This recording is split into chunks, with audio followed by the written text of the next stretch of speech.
train de arriver. Là, cette année, les maraîchers ont perdu plus d'un mois et demi de leur activité. Pourquoi? On a eu trop de pluie trop longtemps. On n'a pas été inondé. Mais les terres sont encore gorgées d'eau. Donc ils ne peuvent pas travailler leurs terres.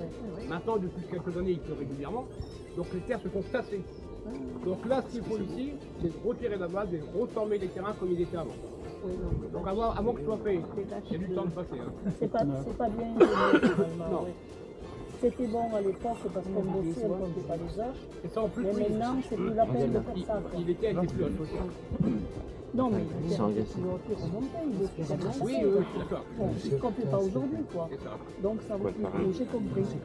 Donc là, toutes les maisons qu'il y a sur la gauche, ils ont l'électricité et l'eau potable. Il y a du camionnage. Tandis qu'au cœur de leur pilonnage, ils n'ont pas ni électricité ni eau potable. Ce sont uniquement des terrains de loisirs. Les gens viennent le week-end, des choses comme ça. Pour venir ici, il faut une barque. Et toutes les barques doivent être immatriculées comme une voiture. Vous payez une taxe pour avoir le droit de circuler avec. Les seules embarcations qui n'ont pas besoin d'immatriculation pour rentrer ici, c'est soit les canoës, soit les paddles. Je ne peux pas faire de photos. Donc la berge qui est à droite, ça c'est la berge qui est effectuée par l'association. Donc les planches, c'est du chêne, les piquets. C'est joli, mais je l'ai manqué. Tu m'envoies la photo. Les planches, c'est du chêne, les piquets, c'est d'acacia. Et derrière les planches, il y a des grilles et du géotextile à l'intérieur. Donc une durée de vie d'une berge comme celle-ci entre 10 et 15 ans. Mais quand je vous dis 15 ans, c'est au niveau des planches. Les piquets d'acacia, ça peut rester 20 ans dans l'eau sans problème.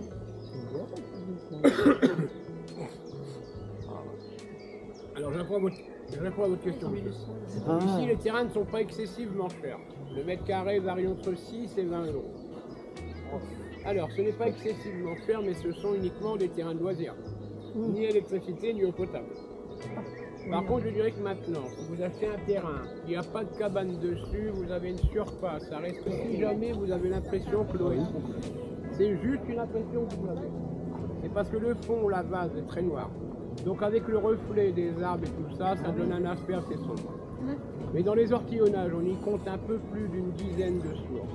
Et l'été, il y a du monde qui s'y baigne. Donc si vous avez un petit doute, mettez votre main dans l'eau, allez-y sans problème, et regardez la couleur de l'eau.